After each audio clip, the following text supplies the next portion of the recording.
How many times do I have to tell you bad games don't work as rocket fuel? So we just wasted a bunch of perfectly good bad games and now we're stuck in the middle of nowhere! Relax, Silver. Relax? Relax? How the heck are we supposed to get home? It's all gonna be fine. We've got a backup plan. I brought a whole barrel of... Where the heck is the diesel? It was a good idea because I have just saved up a lot of money with these things. And now... Just a little...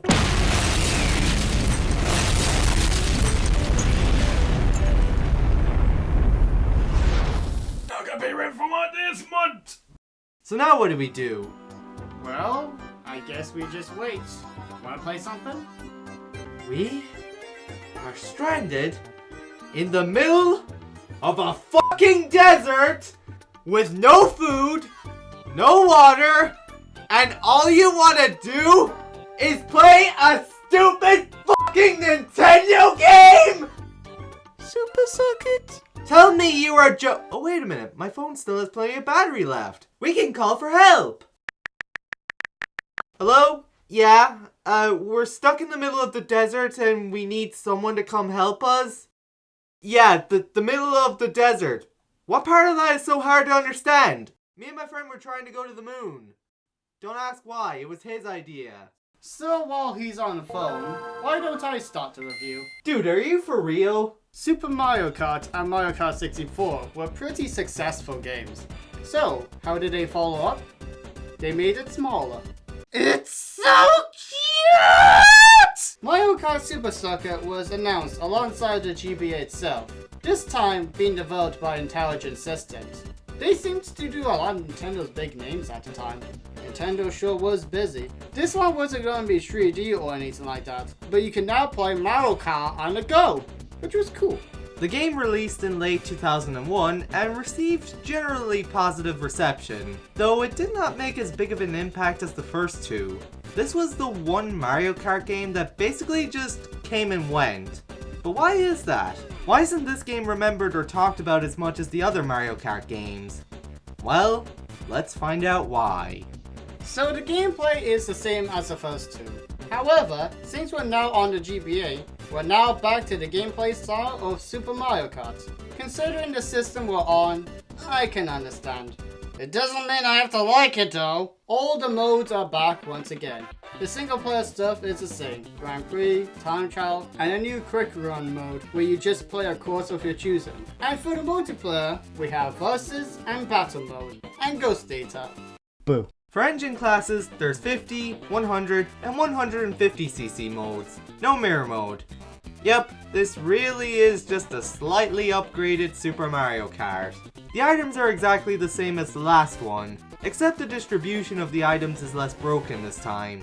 Though that was kind of part of the fun factor of Mario Kart 64. The red shells work way better than they did in the previous entries. Still not perfect, but still an upgrade nonetheless. Which is pretty much the only major upgrade this game has over the other two. Oh, and coins are back, whether people ask for them or not.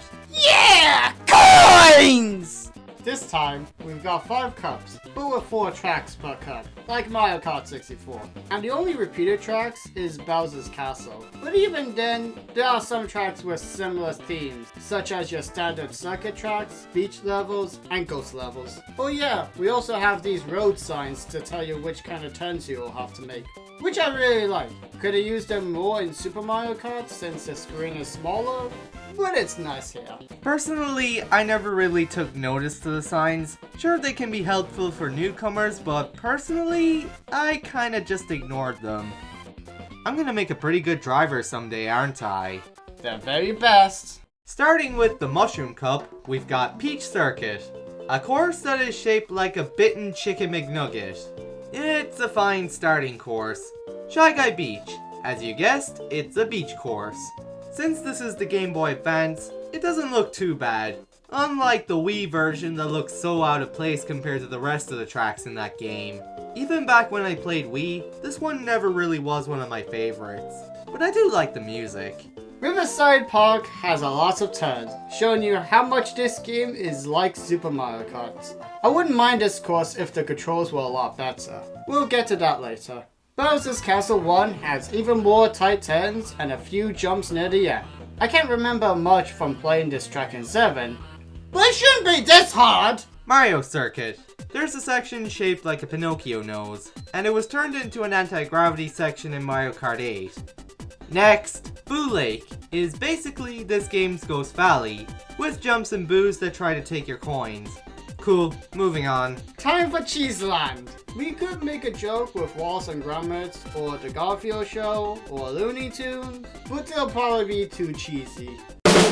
That fucking sucked! It looks more like a desert, but at least it looks more like cheese than Choco Island and Mountain tries to look like chocolate, but instead looks like dust. It's alright, nothing too special. Next. Bowser's Castle 2. Okay, was not expecting another one this soon. Types of tons, more holes, and I still hate it when you have to run into a wall. Luigi Circuit. Aesthetically, it's interesting. It has a rainy setting, and there are puddles for you to avoid. And it does take place on an airstrip with a blimp that has Luigi on it. Wow, Luigi was doing pretty well for himself in 2001. Although it's a shame that that mansion he won ended up being haunted. As for the course, it's a pretty good. Sky Garden. Oh my gosh, Sky Garden. My favorite course in the whole game. I guess the beautiful music and visuals are what sell it for me. Sure, it's not too difficult. It's about as easy as the rest of the courses, but I still really like it. Cheap Cheap Island. There's a fish that bops up and down, nom nom nom nom nom nom nom nom. The sundown aesthetics is nice. That's about it. Sunset Wild. I really love how with each lap the sun goes down.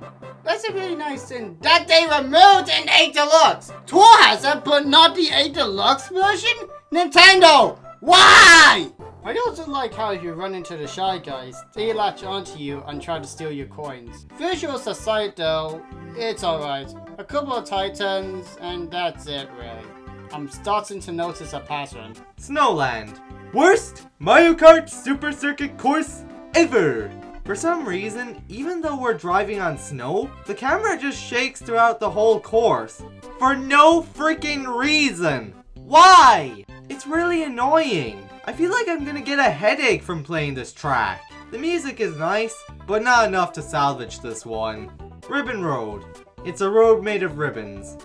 That's all I got. I will say this though, I like how it looks. Merry Christmas. Yoshi's Desert. Apparently Yoshi was a god in Egyptian mythology. I'm not really a fan of desert courses to begin with, so I got nothing else. Oh boy, we got another Bowser Castle trap. Oh my. It takes place outside? This game has balls! And check out that image! Bowser means business this time! I can't wait to see what this course has to Oh. It's just another Bowser Castle track. I guess I shouldn't have expected more. Oh hey, Kamek. Lakeside Park has a volcano that shoots lava on the course. That's kinda cool, but then again, there's that ramp that sends you back further down the course. Yeah, it's like that one annoying part in Choco Island, but at least it makes a little more sense when you fall behind if you fall off the higher section of the course. But in this course, someone made a conscious decision to put a ramp that a player can use easily by accident, sending them back further through the course. Why? Who thought this was a good idea? Broken Pear it's another Ghost Valley. Great. There's a load of scary faces, boos trying to steal your coins, and this invisible path, which is actually neat. Alright, what's next? No! Are you kidding me? Another freaking Bowser's Castle? You know what, Silver? You take this. I'm done. I'm done. I can't believe it. No, I can't believe it! Screw you and screw Mario Kart! How is there a fucking door in the middle of the desert? Anyways, another Bowser Castle. Honestly, it's just another Bowser Castle. What the fuck do you expect? With the same aesthetic as the first two. Only this one has some of those wind-up Bowser toys that try to slow you down. And finally, there's the one and only Rainbow Road. So, how's Super Circuit's take on Rainbow Road? Honestly, it's just fine. The edges have those bouncy areas, but it's still easy to fall off if you're not careful. The Paper Mario reference is also nice. And the stars hurt you? Why? But overall, this track is alright. Yeah, I would say that this iteration of Rainbow Road is on par with the SNES version. Although I do like how you can utilize the bumps if you're skilled enough, this version of Rainbow Road is just alright. And that's basically a summary of how the tracks feel overall. They're just alright. They all pretty much blend together. None are really exciting to play, none are annoying to play either. They look beautiful and even unique in some ways, but that's really it. The best courses in the game are okay at most, and it's only really the visuals that make them stand out. Oh, and when you beat a cup a second time and grab 100 coins, you unlock an extra cup. And these cups allow you to play the tracks from Super Mario Kart. And they even remix the music, which doesn't sound half bad. However, the backgrounds are just reused from the base game's courses. For Rainbow Road, it works perfectly fine. Shy Guy Beach background with Koopa Beach? Okay, that kinda works. But when you put Riverside Park's jungle background with Donut Plains and its music, it just feels weird. Same with using Sunset Wilds' desert theme with Choco Island, which is supposed to be made out of chocolate? Then again, it doesn't really look like chocolate to begin with. Yeah, were intelligent systems seriously not intelligent enough to make new backgrounds for the old courses? And not only that, the SNES courses are literally empty. There are no hazards or enemies on the tracks. Why not? Couldn't they have at least put the farms in the Bowser Castle tracks? They are in the game. They are coded in there, so why not reuse them? Oh yeah, all the tracks being ported over means that there are more Bowser's Castle tracks. So now there are 7 freaking Bowser's Castle tracks. As nice as it is to have the whole track lineup from Super Mario Kart, they really feel like they were an afterthought. Because while the remixes are cool, the tracks are just so bare due to the lack of obstacles, and the fact that they couldn't be bothered to make appropriate backgrounds for the tracks. It feels like they were just added at the last minute. Oh yeah, there's now a ranking system, and this ranking system can be harsh if you play poorly. Why am I not sounding annoyed or angry? Because I don't care. I really don't care about this game. The controls feel like Super Mario Kart, but a little bit better. Correct me if it's in Super as well, but this time, when you're not going as fast, you can turn just fine. Outside of that, you still gravitate towards the opposite direction when you just freaking turn. You still have to do this jump drift trick where you jump after finishing a drift to keep your controls. It's a little annoying, but I had time to adjust thanks to Super. However, the drift boost from 64 returns, but you wouldn't know that. You don't see any sparks or smoke or anything, and the boost itself is delayed by half a second, so it took me a long while before I knew how I did that. Now this may seem like a positive, but you don't get the boost as often when you do the drift jumping trick. So do I play like Super Mario Kart? Mario Kart 64? What do you want from me, Mario? The only other thing worth noting is when you slip on certain hazards like banana peels or puddles of water, if you brake before spinning out, you can save yourself just a little. I really like this. But yeah, it's a little better than Super Mario Kart, but it still feels like it.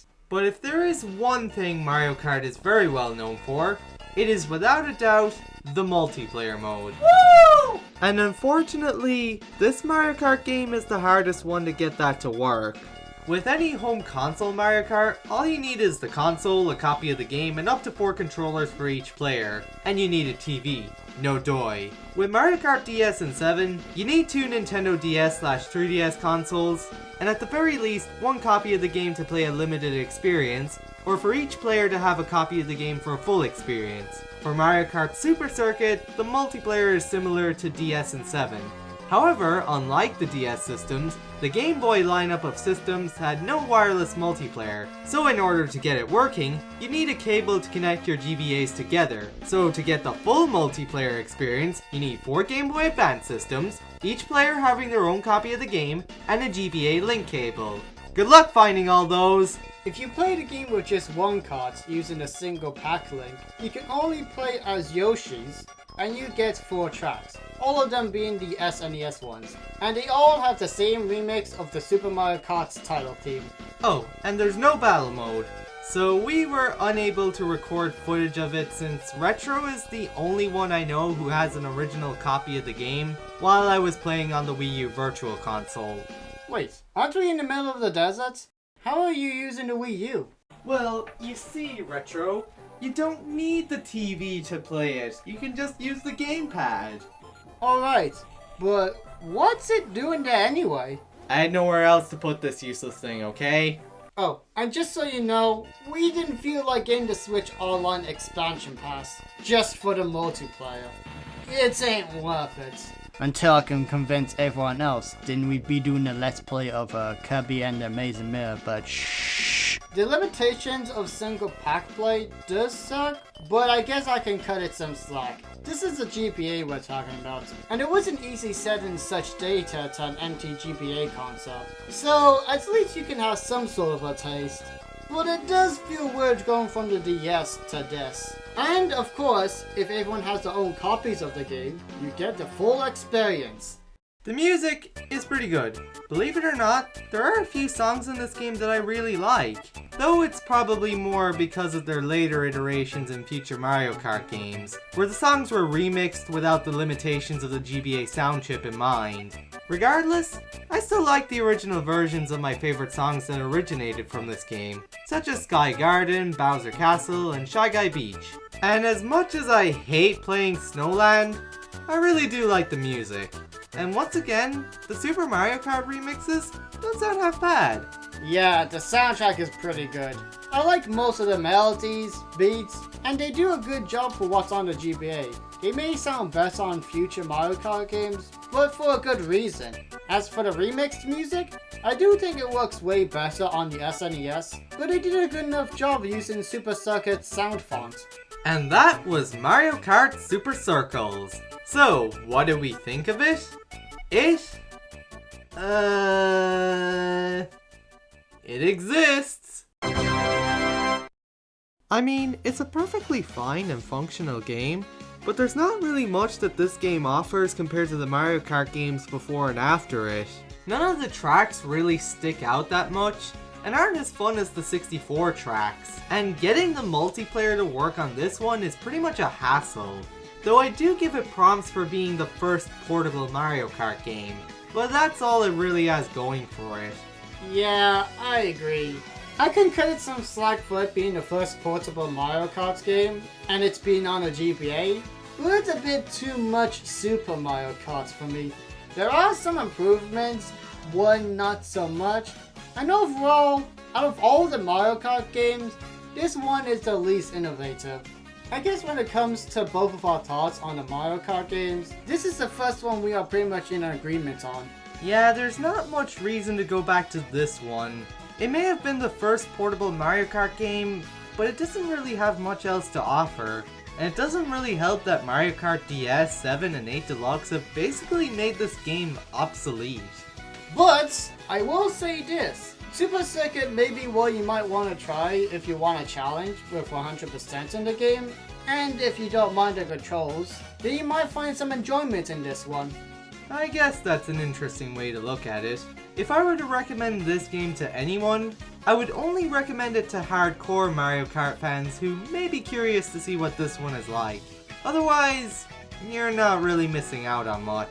If you have the Switch Online plus Expansion Pass, you can play this game and even get the multiplayer working. Assuming everyone you're playing with has a Switch Online plus Expansion Pass membership. Yeah, neither of us want to fork over the money for a membership we have no interest in. And even if you did have that expansion pass, we'd still say you're better off playing one of the other Mario Kart games. Well, I suppose that was a good way to kill some time. But what's taking that tow truck guy so long?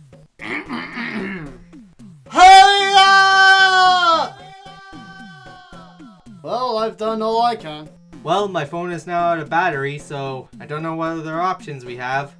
We could send a post on Miiverse. That's dead, remember? Come on, Lucario. Reply back. God damn it. You know what? Who needs a Lucario X? Well, I'm right here, you bozos! Whoa! What the fudge? Lucario X? You're a tow guy? I like to do a few odd jobs from time to time. So what are you doing all the way out here? I waited hit on the moon for you guys for an hour! You made it to the moon? Wait, don't tell me you guys were seriously trying to get to the moon on a fucking car! It was his idea! Yeah, it was my idea.